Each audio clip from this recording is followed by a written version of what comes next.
estudando o Livro dos Médiuns, um estudo sequencial da obra O Livro dos Médiuns de Allan Kardec. Essa é a nossa forma de transmitir esperança, conhecimento e alegria.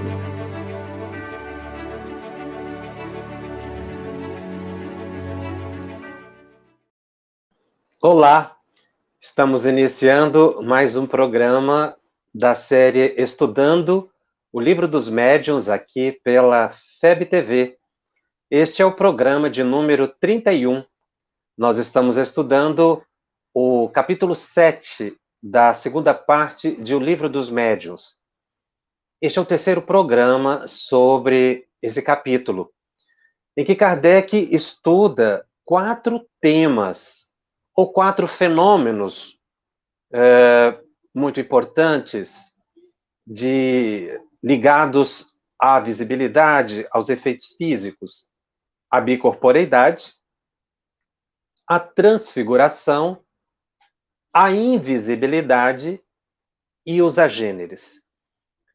Nós já tivemos oportunidade de falar um pouco sobre transfiguração no programa de número 30, quando estudamos o fenômeno da transfiguração de Jesus no Monte Tabor.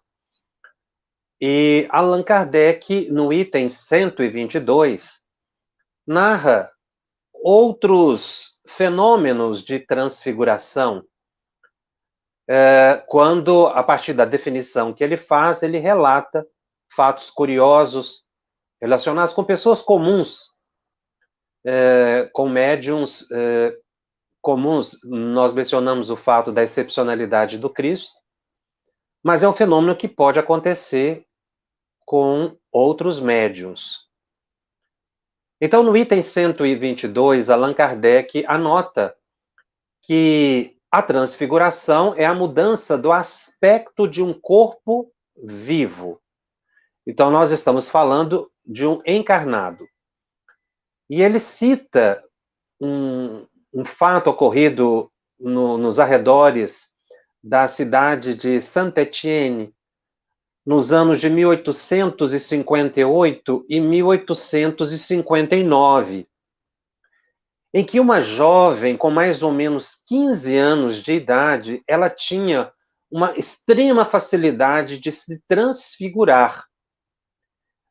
Só que no processo de transfiguração dela, ela tomava a forma, a imagem de pessoas já desencarnadas, muitas conhecidas da própria família. O fenômeno era tão consistente, não é, que os próprios traços fisionômicos, o olhar, a voz, a maneira de falar se modificavam.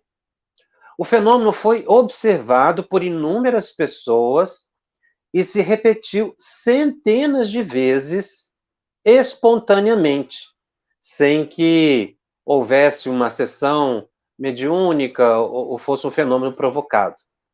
Isso é uma característica dela, uma peculiaridade dela. Naturalmente, nós temos que observar que fenômenos assim excepcionais surgiram à época de Allan Kardec de forma mais evidente, exatamente para darem um substrato de pesquisa para o codificador desenvolver as suas análises, como também despertar a humanidade para uma era nova que se iniciava.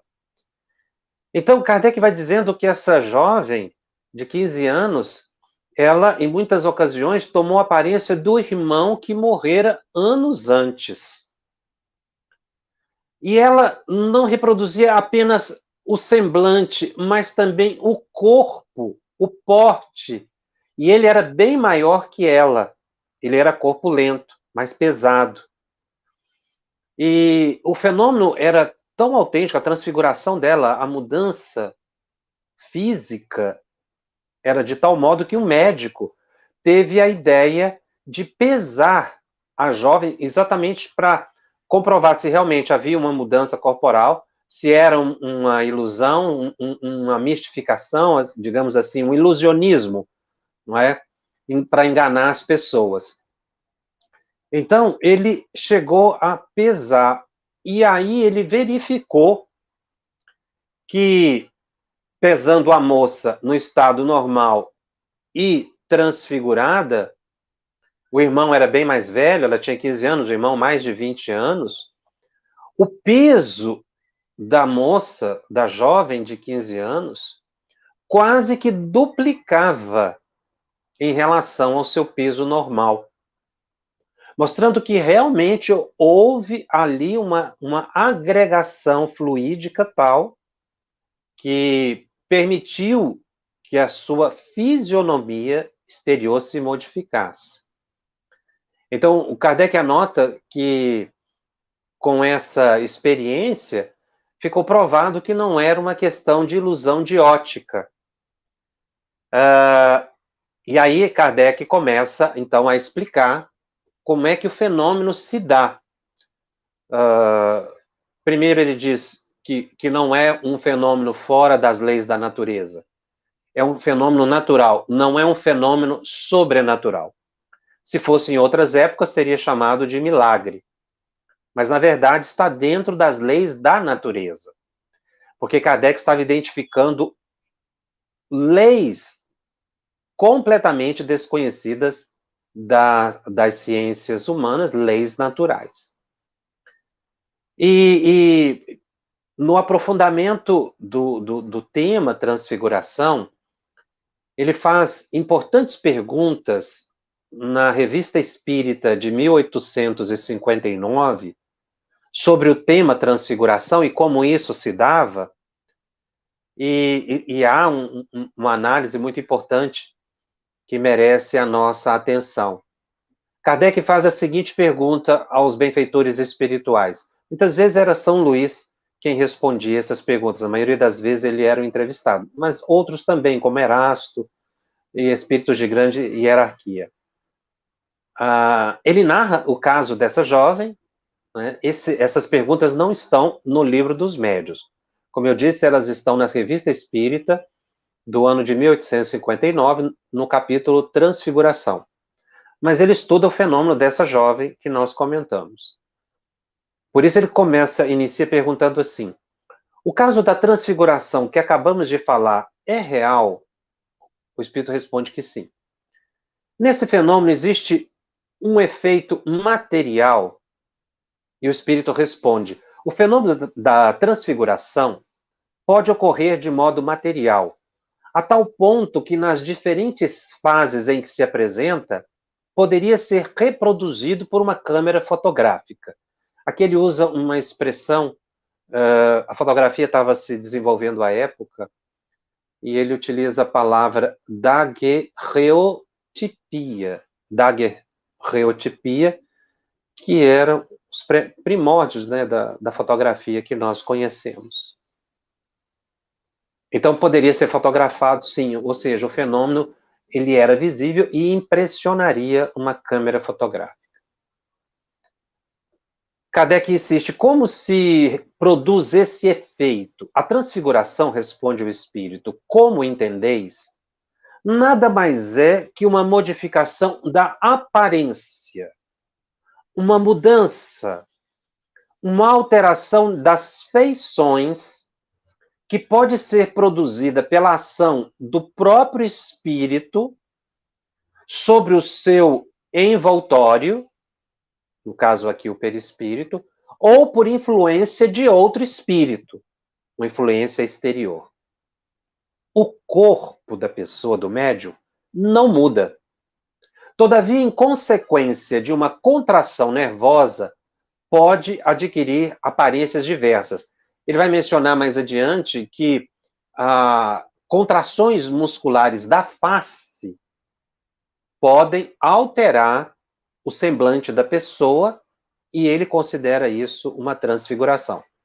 Então, a transfiguração, ela iria de modificações faciais pela contração muscular, até mesmo com a formação de uma outra imagem sobre o rosto ou corpo do médium, como o caso que ele está estudando dessa jovem, que o irmão, ela se transfigurava no irmão. Kardec ainda continua perguntando: pode acontecer sejam os espectadores enganados por uma falsa aparência? E aí o espírito responde: pode também acontecer que o perispírito represente o papel que conheceis. No fato citado, houve contração nervosa e a imaginação aumentou bastante. Aliás, esse fenômeno é muito raro. Então, o espírito está dizendo aqui que esse fato relacionado a essa jovem, né, houve muita especulação em torno e a imaginação das pessoas fez com que a repercussão fosse muito grande e também se acrescentassem, não é, fatos que, na verdade, não ocorreram. Kardec insiste perguntando: o papel do perispírito seria análogo ao que se passa no fenômeno da bicorporeidade? Ou seja, no fenômeno da bicorporeidade, a materialização se dá com o perispírito do médium. Ele está perguntando se acontece a mesma coisa. É o perispírito do médium que se expandiria e aí, pela sua plasticidade, pela possibilidade de tomar outras formas, ele então se modificaria. E o espírito diz que sim, é a mesma coisa que acontece com a bicorporeidade. Então, nos casos de transfiguração, é necessário que haja o desaparecimento do corpo real, a fim de que os espectadores não vejam senão o perispírito sob uma forma diferente. A pergunta é: se é o perispírito do médium que está se materializando e mudando de forma, é preciso que o corpo desapareça? Enfim, para que o perispírito ele precisaria ficar totalmente liberto do organismo físico? E os espíritos respondem a Kardec que não propriamente um desaparecimento físico, e sim uma oclusão, ou seja, ele fica coberto, ele fica velado, que o perispírito realmente vai se modificar, ficar numa densidade tal, numa possibilidade de visibilidade tal, que o corpo fica escondido, não é, por essa névoa, por essa nuvem que seria o perispírito. E aí o espírito chama a atenção de Kardec: entendei-vos sobre as palavras. Porque São Luís chama muitas vezes a atenção de Kardec em relação às palavras, porque não há muito ponto de comparação entre as ocorrências do mundo espiritual e o vocabulário humano, a experiência científica humana. Então, faltam palavras. Eles podem falar por comparação, porque realmente não é um vocabulário acessível, não existem palavras.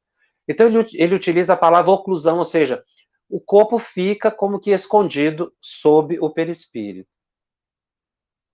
Significa isso, como ele diz que falta palavras, é que o fenômeno é mais complexo do que ele poderia explicar, sobretudo à época.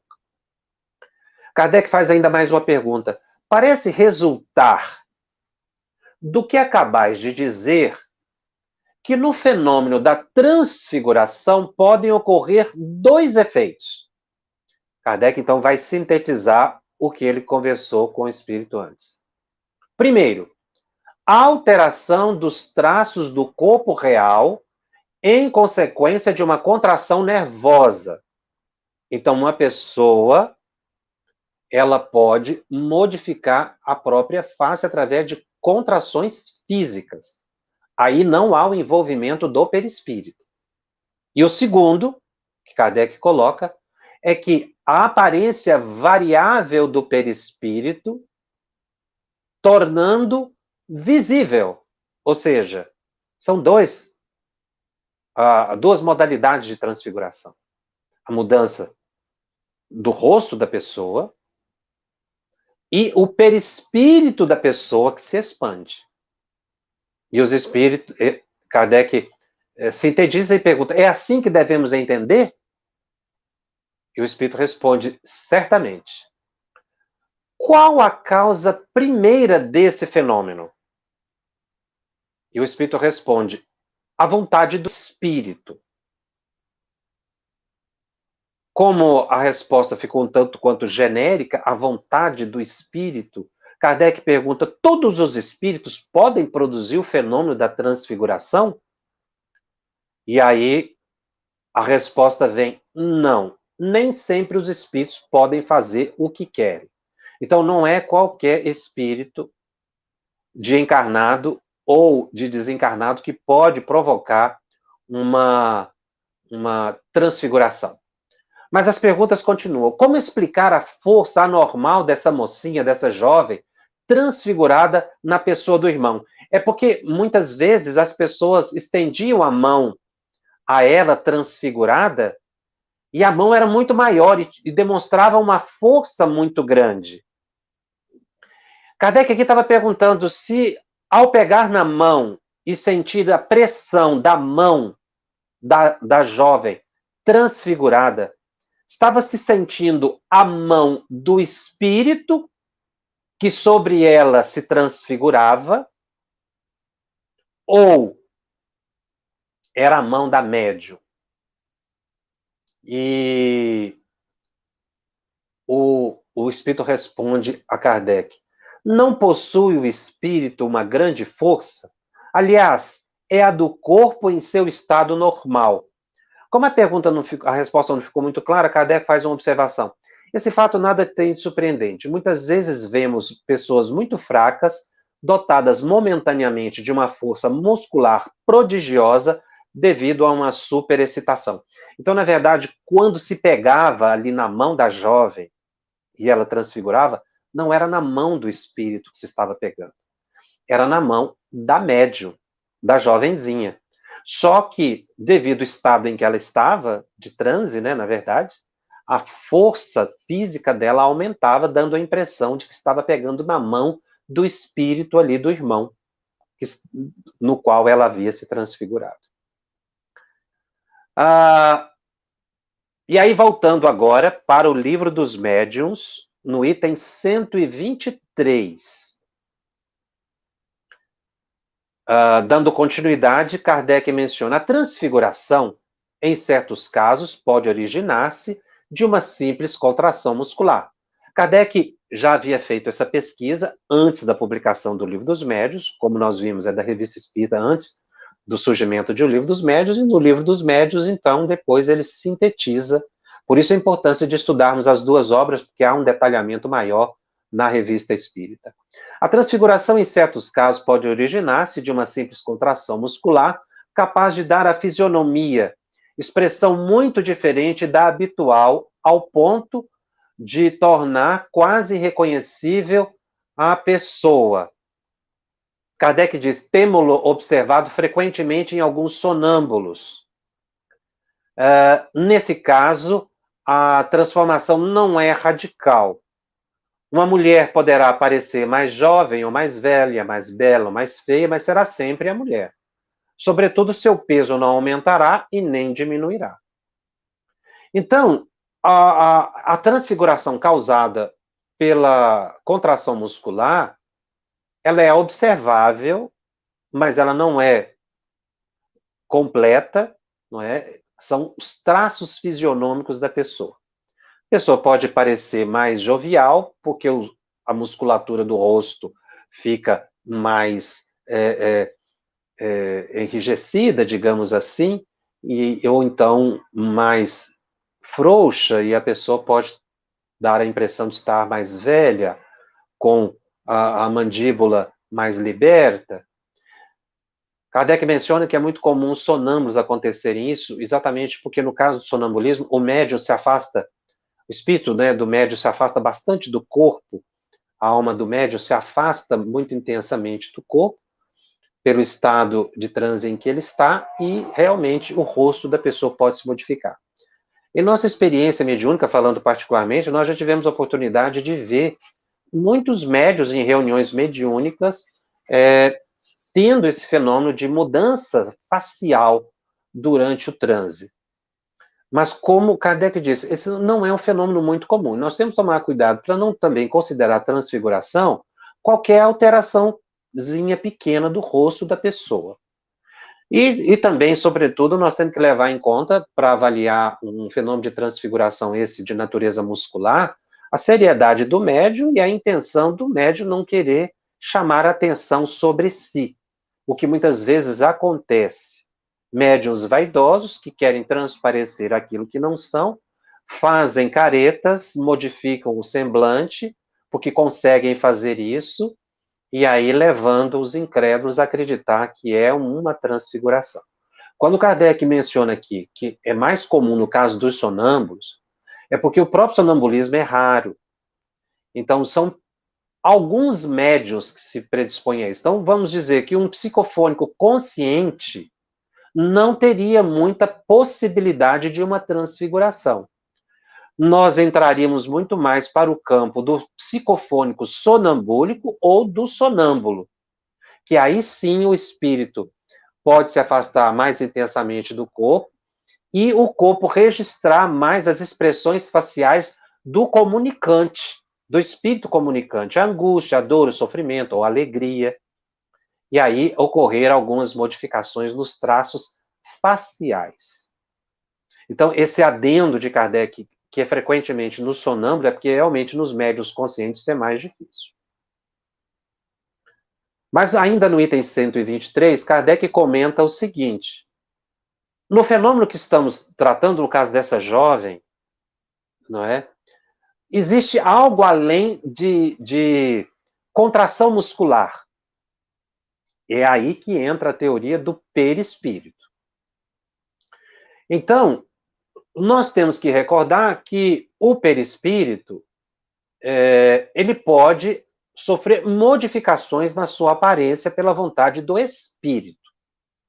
Isso desencarnado, né? Nós sabemos da plasticidade do perispírito. Então ocorre, Kardec usa uma expressão, uma disposição molecular, que pode inclusive dar visibilidade e tangibilidade para o espírito. É o caso da materialização.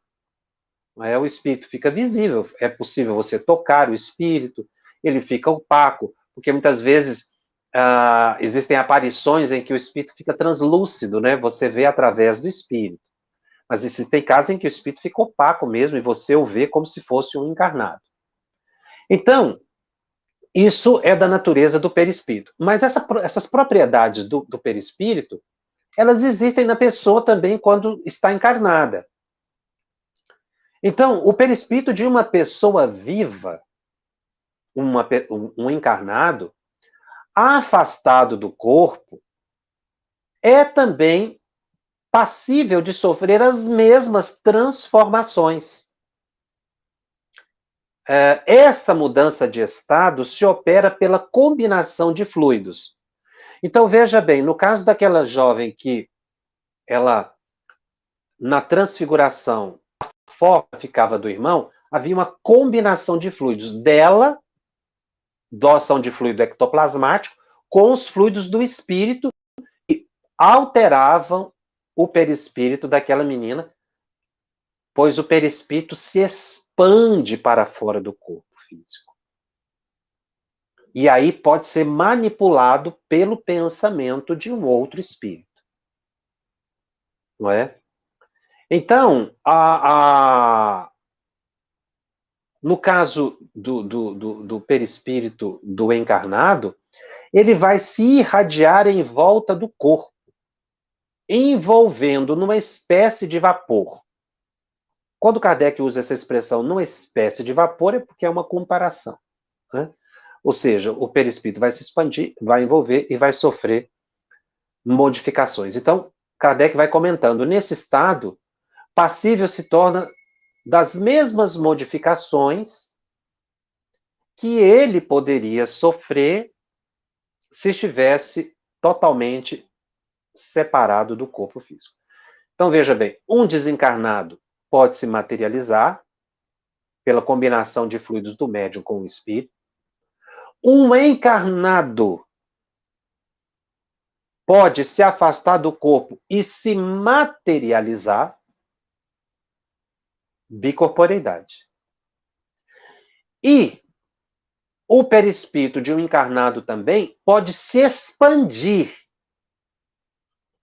para, em torno do corpo físico, sofrer modificações plásticas, sofrer alterações na fisionomia, exatamente dando uma outra roupagem ao médium.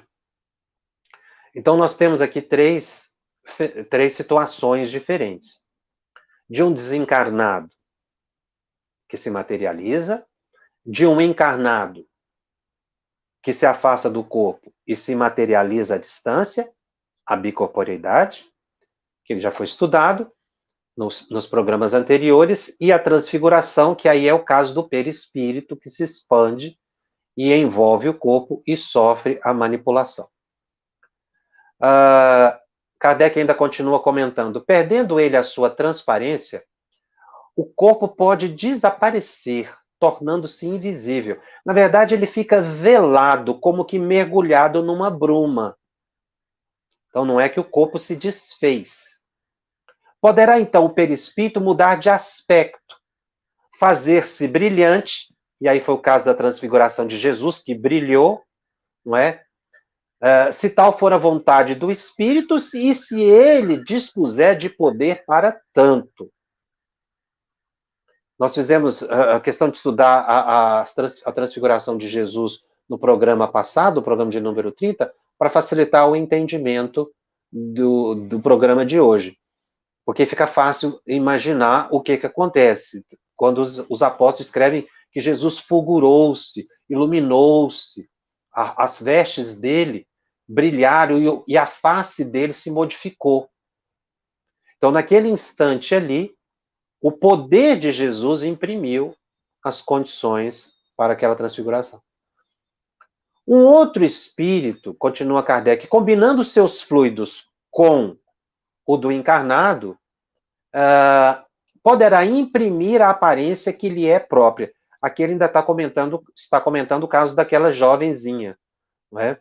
Então, o irmão desencarnado alterava o perispírito da jovem, da irmã, que se expandia para o corpo, manipulava-o pelo pensamento, dando a imagem dele sobre o corpo dela. O que dava a impressão de que o corpo físico desaparecia, Kardec comenta, mas, na verdade, não, ele estava apenas oculto. E aí ele finaliza dizendo que realmente é um fenômeno muito raro, esse da transfiguração nessas condições. E ele comenta ainda a questão da diferença de peso. Não é? Explica-se também da mesma forma como se explica em relação aos corpos inertes. Na verdade, o peso do corpo daquela jovem, porque ela foi pesada e o corpo estava com... Quando ela transfigurava, estava quase que o dobro do peso dela. Na verdade, o peso do corpo dela não variou, porque não aumentou a quantidade de matéria. Mas o corpo dela sofreu uma influência de um agente exterior. Qual foi esse agente exterior? A ação do irmão desencarnado sobre o perispírito dela, que, combinando os seus fluidos, ele fez questão de, ali, ao ser pesado, aumentar o peso por uma ação do próprio fluido ectoplasmático para comprovar que não era a irmã dele uma fraude, que realmente havia algo além. Então, vamos supor que numa balança o espírito conseguiria, pela ação do perispírito, imprimir um peso maior. Não é? Assim como ele consegue, manipulando o ectoplasma, empurrar uma mesa, bater numa parede. Ele consegue também, na aferição de uma balança, aumentar um peso. Isso tudo o espírito faz pelo pensamento, manipulando os fluidos, não é com a mão. E aí ele faz uma conjectura muito interessante. Kardec diz assim: provável também é que seja possível a transformação de uma pessoa adulta no aspecto de uma criança. Então, o peso desapareceria ou diminuiria proporcionalmente. No item 124, ele comenta isso. Concebe-se que o corpo possa tomar outra aparência inclusive de dimensão igual ou maior que lhe é própria. Como, porém, lhe será possível tomar uma dimensão menor a de uma criança, conforme acabamos de dizer? Nesse caso, não será de se prever que o corpo real ultrapasse os limites do corpo aparente? Na verdade, ele analisa as duas possibilidades. Ora, se o espírito pode aumentar o peso, ele poderia diminuir o peso? Se aquela jovem pode, na transfiguração, ficar corpulenta, maior do que ela é, haveria a possibilidade dela diminuir?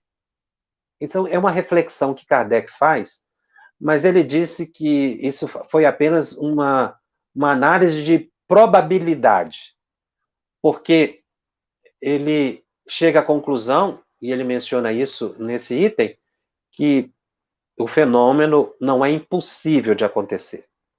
Embora ele não possa afirmar que é possível, mas também ele não pode dizer que é impossível, e também ele não relata nenhum fato nesse sentido, de um encarnado que diminuísse de peso. Mas ele faz uma observação muito importante. Por que ele havia feito essa análise sem encontrar uma resposta à época? Ele diz assim: nós não podemos esquecer que nos achamos nos primórdios de uma ciência, e ela está longe de atingir as últimas palavras sobre os pontos abordados, assim como muitos outros. Essa máxima de Kardec, ela nos chega na atualidade de uma forma muito importante. Kardec já havia observado que ele estava iniciando as pesquisas espíritas e que, mesmo publicando o Livro dos Médiuns, ele não estava dando a última palavra, mas que, no futuro, no desenvolvimento da própria compreensão do espiritismo, outras informações seriam agregadas a essas que ele havia obtido.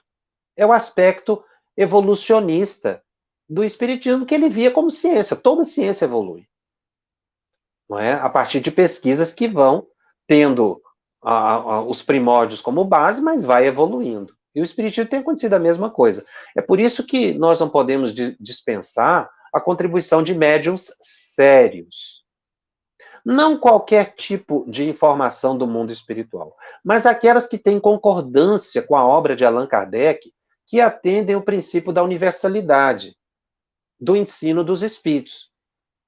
A gente observa essa universalidade exatamente pela concordância do pensamento do espírito com o pensamento de Kardec. Quando a gente fala o pensamento de Kardec, nós estamos falando do pensamento dos espíritos que orientaram Allan Kardec. São Luís, Erasto, Santo Agostinho e tantos outros que formaram a equipe do Espírito de Verdade que organizaram a codificação. A gente resume tudo, fala o pensamento de Kardec, mas é o pensamento dos espíritos que orientaram Allan Kardec. Porque Kardec deixa muito claro que ele não emitia opinião, ele expressava, não é, o pensamento dos espíritos e analisava o pensamento, as orientações dos espíritos de forma crítica, científica.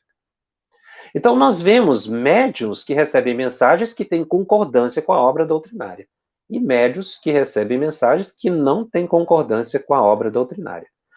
Embora sejam obras mediúnicas, mas não podem ser consideradas obras espíritas. Nós podemos citar daqueles que guardam concordância, que no Brasil nós temos Chico Xavier, nós temos Divaldo Pereira Franco, nós temos Ivone do Amaral Pereira, nós temos Raul Teixeira, para citar os mais conhecidos, não é? Existem outros muito conhecidos, mas a gente percebe pelos espíritos, pela fala dos espíritos, que, na verdade, eles desdobram o pensamento de Allan Kardec, eles ampliam o pensamento de Allan Kardec.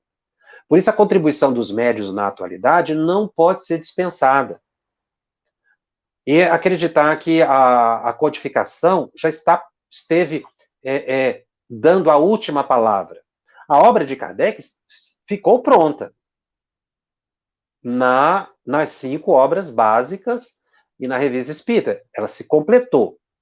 Mas os ditados de hoje vêm esclarecer e ampliar o pensamento em alguns aspectos. que é a série de André Luiz, por exemplo, que a gente tem sempre mencionado aqui para dizer apenas de um espírito, sem mencionar a filosofia de uma Joana de Ângeles e de um Emmanuel. Mas é o próprio pensamento de Kardec.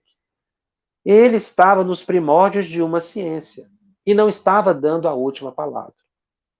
Isso para que a nossa mente se abra e a gente estude de forma científica. Ou seja, veio do mundo espiritual, ótimo, mas tem concordância com a universalidade dos ensinos dos espíritos revelado por Kardec? Tem. Então, é um ditado importante. Não tem. Isso é a opinião particular de um espírito. Nós temos que saber fazer essa análise e essa separação. Tá? Então, muitas vezes, quando a gente dispensa os médiuns na atualidade, médiuns sérios, a gente tem a impressão de que está se querendo calar o mundo espiritual. E nós não podemos, e nem teremos nunca condições de cessear os espíritos, porque eles se constituem numa força superior à nossa. Kardec comenta, então, a teoria da invisibilidade. O fenômeno da invisibilidade ressalta muito naturalmente das explicações que foram dadas a respeito da ação do perispírito sobre a matéria. Por exemplo, nós estudamos em programas anteriores o fenômeno dos transportes, ou seja, um objeto que é tirado de um lugar para o outro, levado para um ambiente fechado.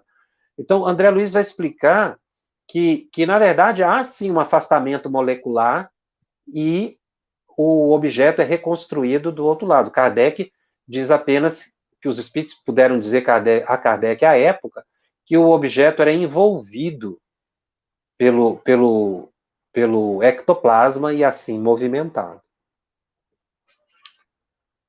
Bom, e aí nós temos as informações no item 125 de O Livro dos Médiuns, que é um fenômeno muito interessante, são os chamados agêneres.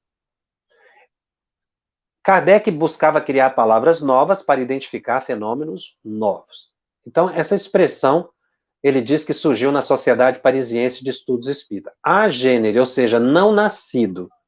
Espíritos que se materializam de tal ponto, a tal ponto, que a pessoa que conversa com ele não consegue identificar se é uma pessoa encarnada ou desencarnada. Ela toma como uma pessoa viva, encarnada.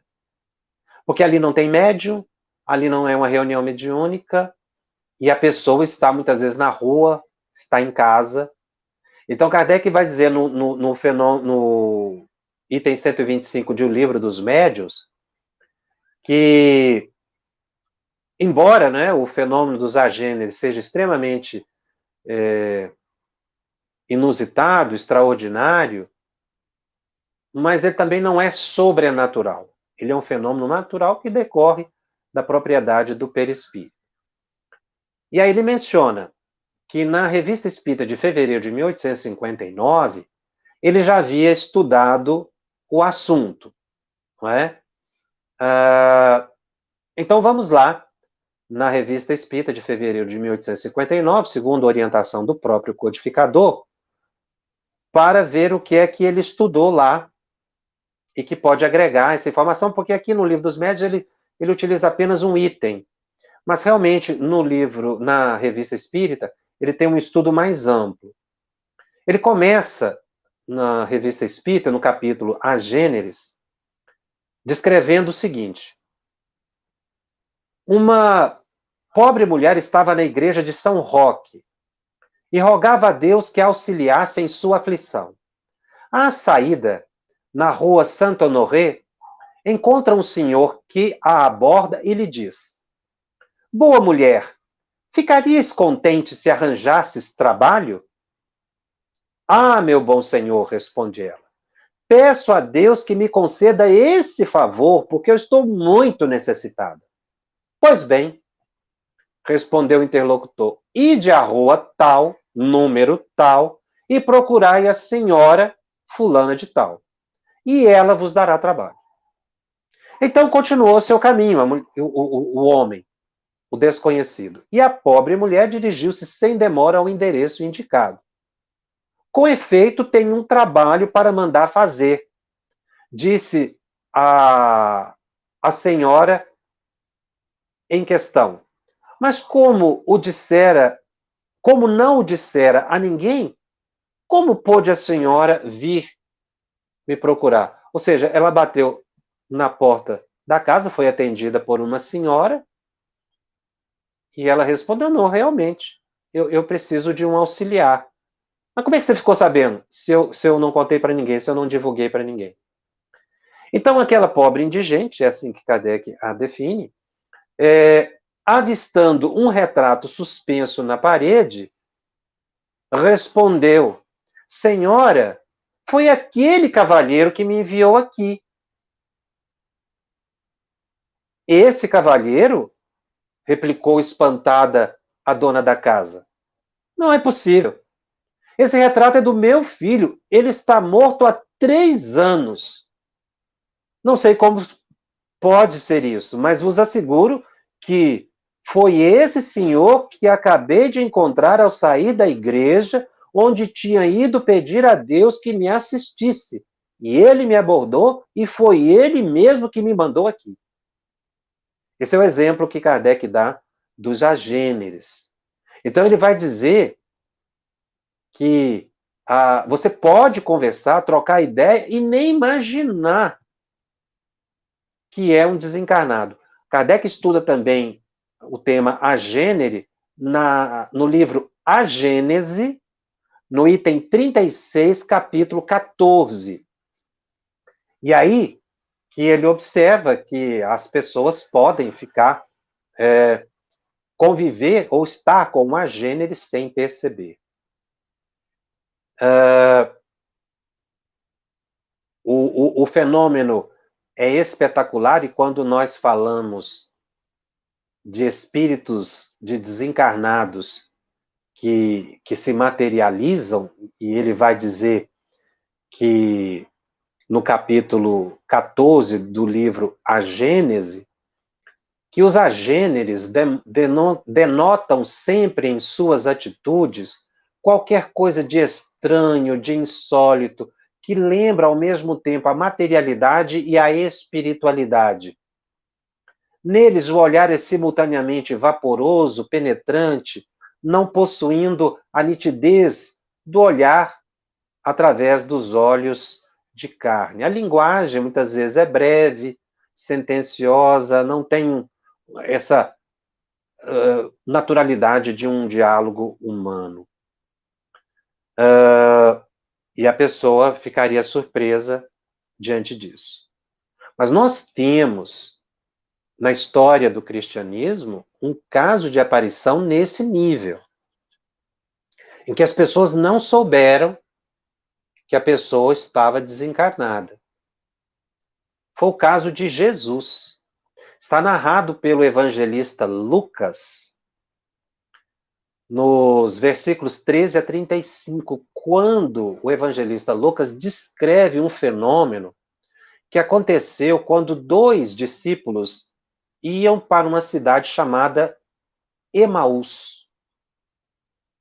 O título desse capítulo do livro de Lucas é No Caminho de Emaús. 2 discípulos do Cristo estavam caminhando. E aí se aproxima um estranho. E começa a conversar com eles. Segue um caminho, um viandante, como outro qualquer. Aí ficaram os 3 ali caminhando. E aquele estranho pergunta para os 2, vocês estão muito tristes. O que é que aconteceu? E os 2 dizem, mas o senhor não está sabendo o que aconteceu em Jerusalém? Ele falou, não, o que aconteceu em Jerusalém? O Cristo, o Messias, ele foi crucificado. Todas as pessoas estão sabendo. Como é que o senhor não sabe? E eles travam uma conversa e aquele desconhecido consola os discípulos.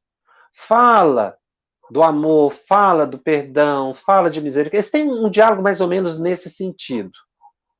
Até que o desconhecido se despede ia tomar um outro rumo. Mas eles ficaram tão emocionados, tão felizes com a presença daquele desconhecido, que eles o convidaram para ir se hospedar com eles. E o desconhecido foi.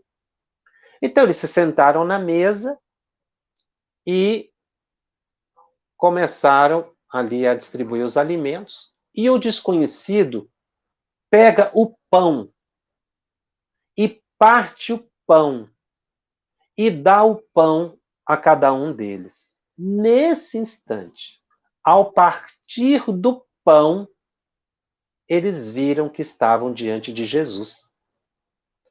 Aí é como se os olhos deles se abrissem, eles reconheceram que estavam na presença de Jesus. Mas nesse exato momento, o Cristo se desmaterializou. Cristo ficou materializado por cerca de 40 dias no fenômeno chamado de ressurreição. Ele aparece primeiramente para os discípulos, né, que estavam escondidos em Jerusalém, com medo, né, da perseguição, quando ele diz: a paz seja convosco. Mas esse fenômeno de Emaús é muito interessante, porque ele não se mostra como Cristo.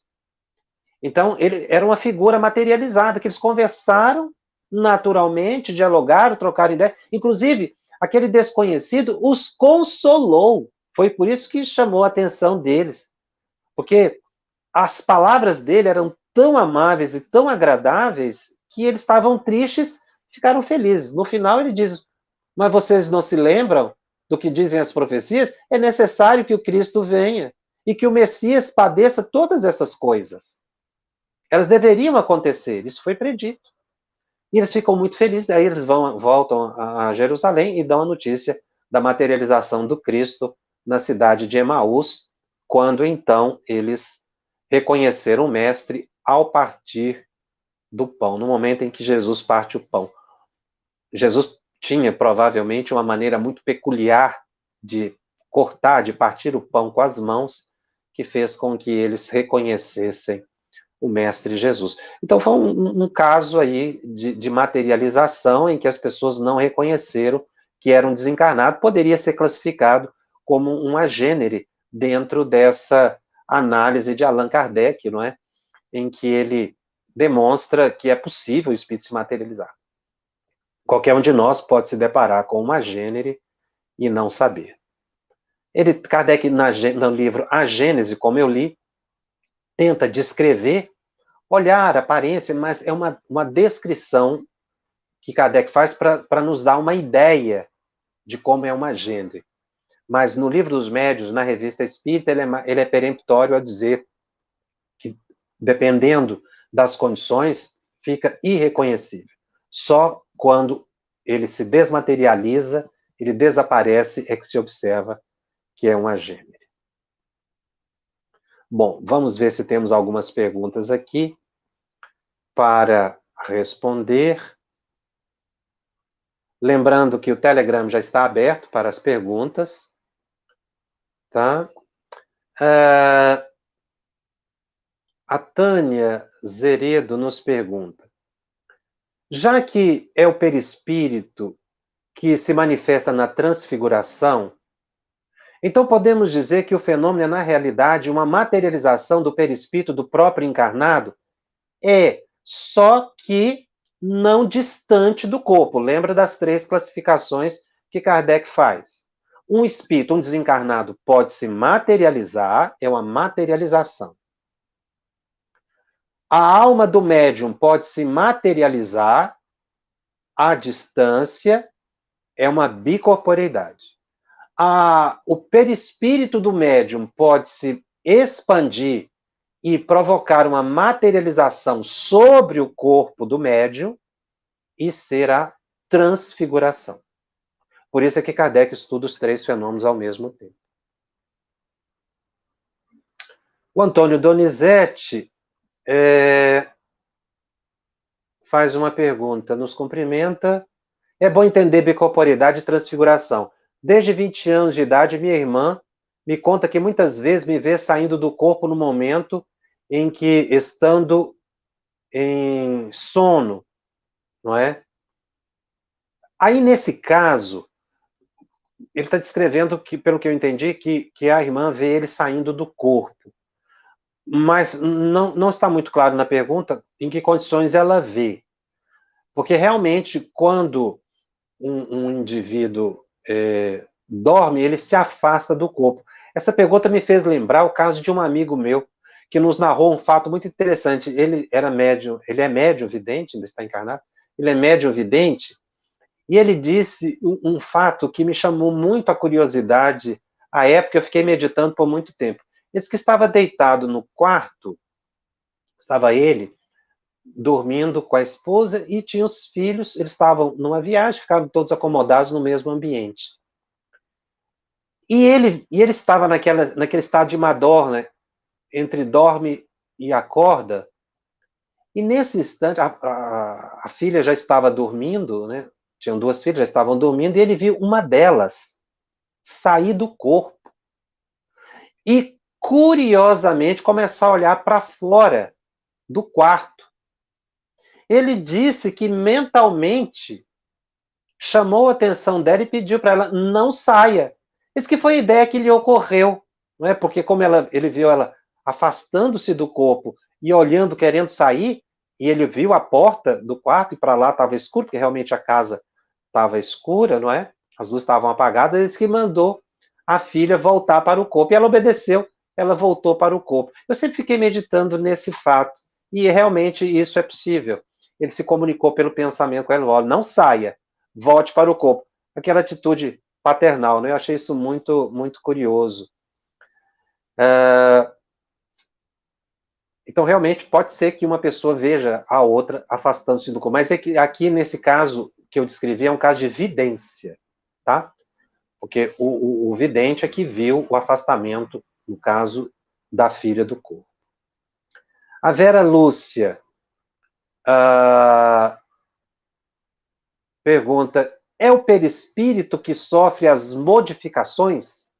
Ela se apresenta de Duque de Caxias.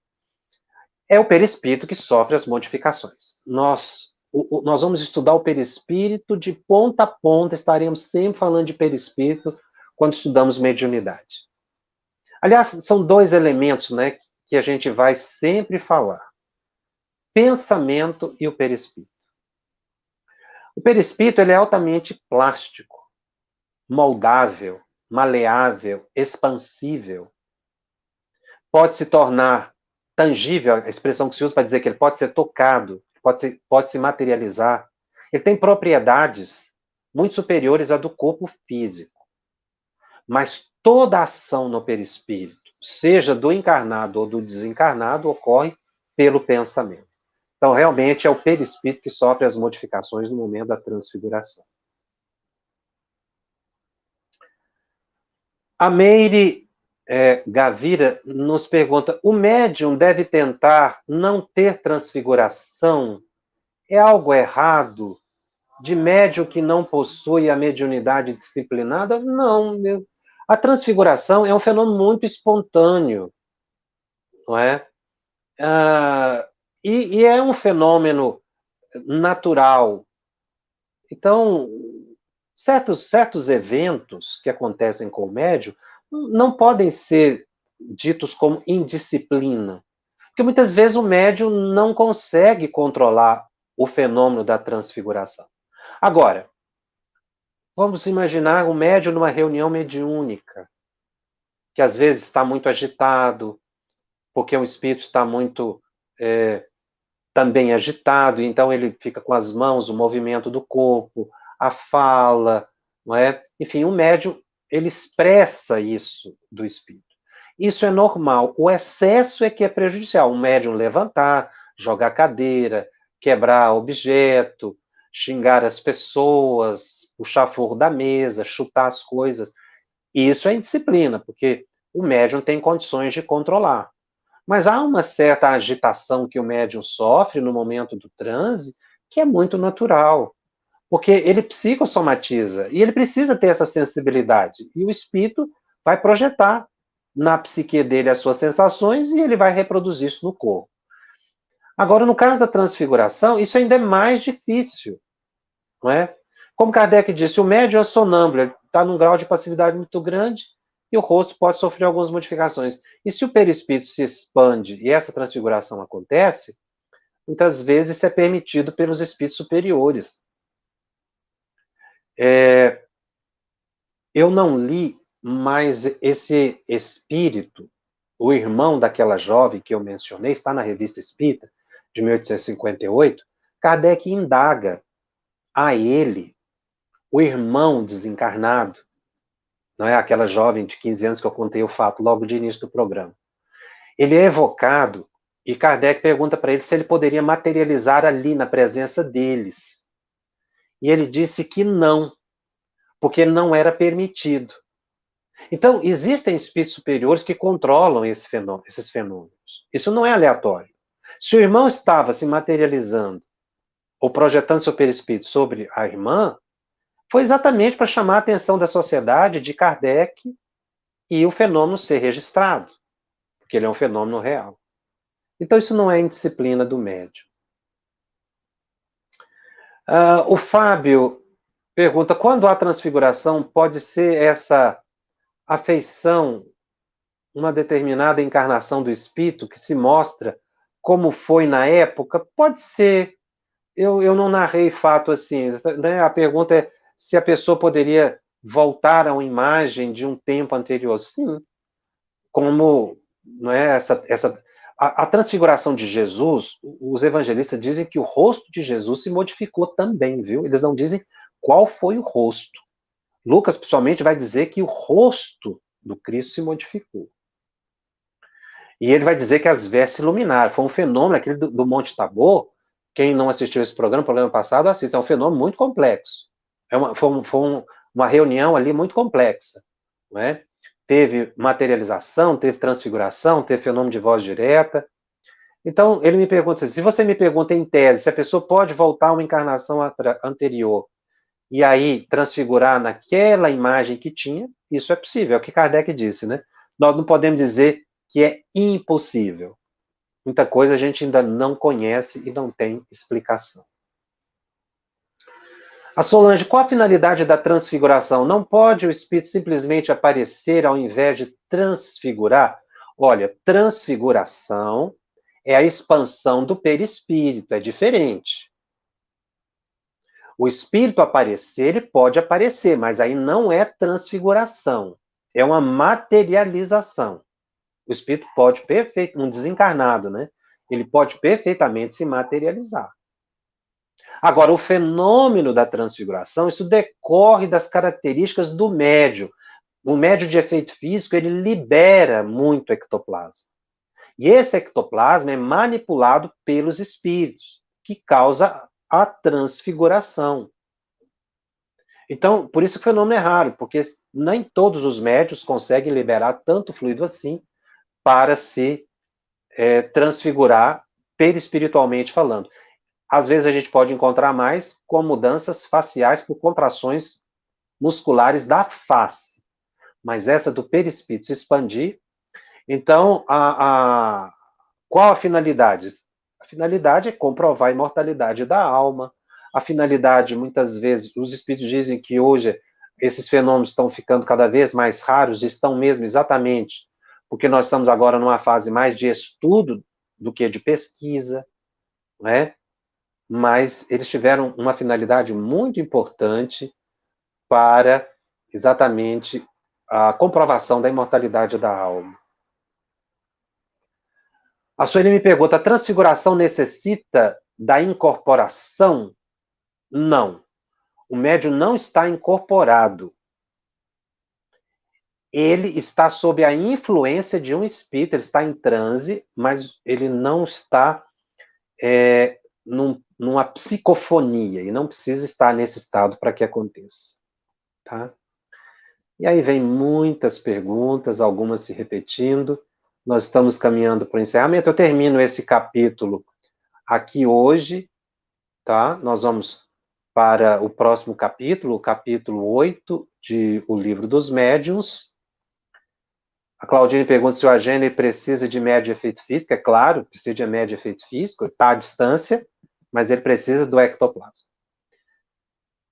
E assim, Nós lembramos que o nosso estudo está disponível também em podcast, no canal da FEB, no Spotify e nas demais plataformas de áudio streaming. Os nossos encontros semanais ficam gravados, disponíveis gratuitamente. Divulgue, compartilhe com aqueles que não puderam assistir ao vivo. Se você tem dúvidas, acesse o nosso grupo no Telegram, @FebTV_Médios, e poste lá a sua pergunta, que ela será respondida. Do Telegram também são colocadas as programações da FEB TV. E se você deseja encontrar todo o conteúdo dos programas que já foram exibidos da série Estudando o Livro dos Médiuns, acesse o endereço febtv.com.br/médiuns. Lá você vai encontrar todos os programas que já foram gravados até agora. E seja um colaborador da FEB TV.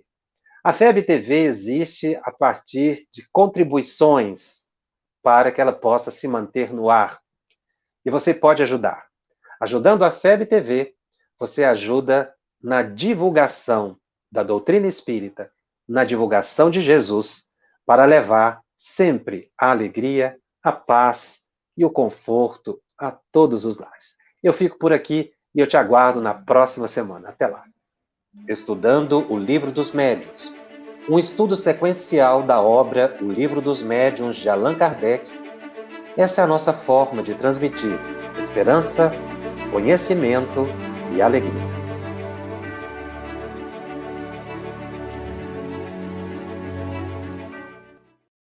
Em 2020, sem sombra de dúvidas, foi um ano totalmente desafiador para todos nós e também para todas as instituições do mundo, e não foi diferente com todo o movimento espírita. Mas graças à FEB TV, os nossos congressos virtuais, webinários e muitas palestras e grupos de estudos chegaram às nossas casas, através dos nossos smartphones, tablets, computadores ou na tela da nossa TV. Por isso estou aqui para agradecer a você, que tem ajudado há mais de 2 anos a FEB TV estar no ar, trazendo aos nossos corações o consolo dessa doutrina tão balsâmica. Parabéns à FEB TV, parabéns a todos que fazem esse movimento fantástico e a você que tem contribuído com tudo isso. FEB TV, com você em todos os momentos.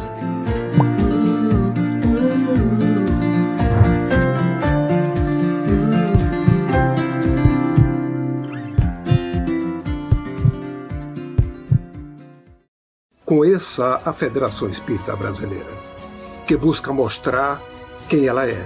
O trabalho realizado por meio desta instituição centenária, trazendo você para dentro da nossa casa. Como surgiu a Federação Espírita Brasileira? De Augusto Elias, o seu fundador, aos dias de hoje, o que ocorreu? Quem foram e quem são os vultos que fizeram e fazem parte desta história? Qual a relação de nomes como Chico Xavier, Bezerra de Menezes, Ivone Pereira com esta instituição? Qual a sua missão? Como ela atua na formação do homem de bem?